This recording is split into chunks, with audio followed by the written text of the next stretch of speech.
Blessings, y'all, in Jesus' name. Right now, I'm listening to a wonderful audiobook, John Gottman, Why Marriages Succeed or Fail. And he mentioned about the four horsemen of the apocalypse as it pertains to marital marriages crumbling apart or even relationships crumbling apart. First one is criticism.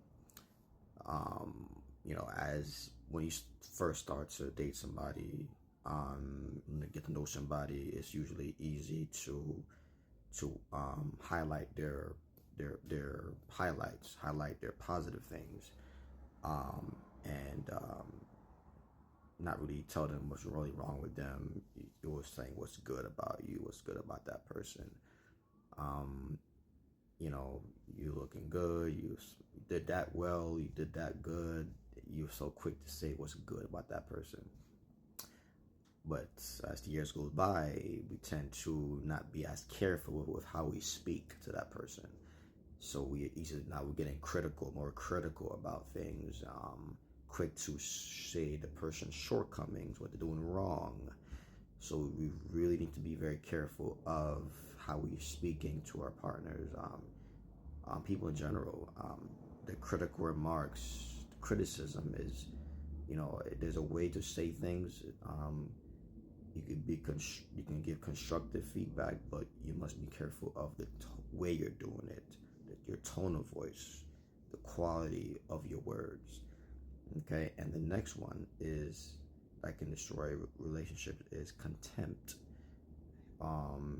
Hate, like a form of hatred. Like, there's people who, after an argument with their spouse, there's tension in the atmosphere. You don't want to really be around them. The way that the partner speaks to you, there's no gentleness there. There's no love there. The way you look at each other, there's a very toxic aura around that. So you must be very mindful to let that go. You can ask God to purify your heart, help you to have love for each other. Although maybe something was said that shouldn't have been said, and maybe someone did something that wasn't right. Hopefully, there could be forgiveness there, so that there is clear between you two. It's clear air between you two. But you have to get past that contempt, because that will lead to your marriage falling apart. The next one is defensiveness. When you tell somebody what they're doing wrong, or maybe the person blamed you about something, accused you about something, and let's just say it was true. Let's just say that it was true, but rather than take ownership of it, many people defend themselves. Oh, but you do this. Oh, but you do that. Rather than saying, you know what, thank you for telling me that. I really thank you for telling me that, and I hope we can work together so that I do better for the sake of our marriage. And I would definitely like if you give me some advice, some techniques of how I can do better. Many people don't respond like that. So, and I hope that will work both ways as well, not just one way, both ways. What can we do so that I do better, that I respond better in this way, so that this doesn't keep upsetting you? How can we better negotiate and work through this? What strategy can we work so that this is better, or I do this better, so that our marriage is better? And I pray that when it's flipped around on the other person, that other person will take ownership as well, because it takes two. It takes two. So not only does one person making mistakes here, both people need to be willing to humble themselves and say, yes, we both need help. Yes, we both can do better. Yes. So rather than both being defensive and putting up these barriers and these walls, say, you know what, I need to hear that. Thank you for telling me that. Thank you for being honest with me, transparent with me. But don't forget, when you tell the person certain things, be very careful that you're not belittling devaluing, putting the person down. Because when you come at the person with such negativity and venom, that person is not really going to even want to listen to you. They're gonna be feeling attacked. And nobody wants to feel attacked. But when you learn to talk to the person with gentleness and peace and love and understanding, it's more likely that the person will receive what you got to say. All right? So let's stop being so defensive about and actually listen and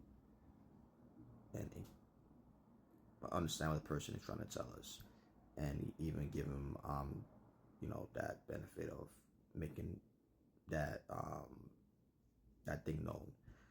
And the last one is withdrawal. So maybe there's a situation, or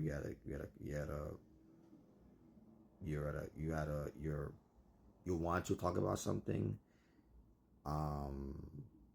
Something came up, and you know that your spouse is gonna want to talk to you about it. Something with the kids came up, something that you saw on your phone, something that she said she want to talk to you. Maybe she called you on your break at work, and she said there was this issue that she wanted to talk to you about. It was a very sensitive issue, and maybe you go home and you pretty much avoid him, and you don't want to come into contact with her or him, because you don't want to go through the conflict. Or maybe there was an argument, maybe there was some sort of disagreement, and you withdraw, you go into your shell, you don't want to engage with him or her. You spend more time with the kid, you spend more time doing the yard work, you spend more time with your relatives, and say, I gotta help out my mom with this, my dad with this, my brother with this. Yet you're spending more time doing other things. Could be maybe work or school. You're doing that because it's a ploy it's a ploy in order to not deal with your spouse, as it pertains to that negative or that sensitive situation, that topic. So that's your way of withdrawing. But very easy for many people to want to avoid conflict, because they don't want to go through the work and to talk to somebody and work through problems. Especially if it can be very hard if you with somebody who's really hard to talk to. And that's how we gotta be more careful of who we choose as our partner. Because if that person is already hard to talk to and you marry them, it's gonna be very hard. So you want someone that's naturally very, peaceful, and naturally knows how to lower their voice naturally.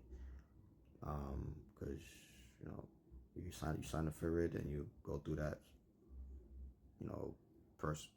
problem with that life with that person. What do you expect? You noticed, you saw some things, and many times you knew what you were getting yourself into. You chose that. But the person can change it if they want to change. But I pray that you and your partner will come to the point where we're not going to ignore conflict anymore. We're not going to sweep it under the rug like it was not even there. Because in one way or the other, it's going to resurface. And a healthy marriage is a marriage that will tackle issues head on. Calmly, patiently, with empathy and understanding, you will tackle it together with emotional maturity. All right, so those are the 4 things. Those are 4 things that lead to downfall of marriages: criticism, contempt, withdrawal, and defensiveness. You can even put deflection on that. You're deflecting the problem onto, you're deflecting the criticism or the constructive remark what was said about you back on the person, rather than taking ownership of that issue. All right, y'all. God bless y'all.